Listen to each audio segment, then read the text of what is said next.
बिस्मिल्लाहिर्रहमानिर्रहीम। अस्सलाम वालेकुम। हज़रत इमाम हुसैन अलैहिस्सलाम की विलादत 5 शाबान 4 हिजरी की है और बाज़ का कौल है कि 3 शाबान 4 हिजरी को पैदा हुए और बाज़ का कौल है कि आखिर रबीउल अव्वल 3 हिजरी आपकी पैदाइश हुई। उम्मुल फ़ज़ल रज़ियल्लाहु ताला अन्हु का ख्वाब और उसकी ताबीर।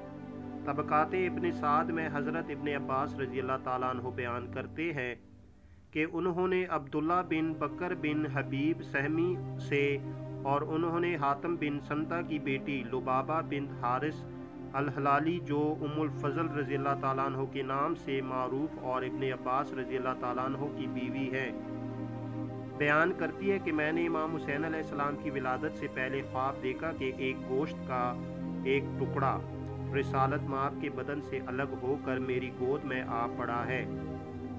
मैंने ये ख्वाब जनाब रसूल करीम सल्लल्लाहु अलैहि वसल्लम से बयान किया तो आप सल्लल्लाहु अलैहि वसल्लम ने फरमाया कि ए उम्मुल फ़ज़ल, तुमने बहुत उम्दा ख्वाब देखा है। अगर तुम्हारा ख्वाब सच्चा हुआ तो फ़ातिमा सलामुल्लाह अलैहा के यहाँ बेटा पैदा होगा और मैं उसको दूध पिलाने के लिए तुम्हारे हवाले करूँगा।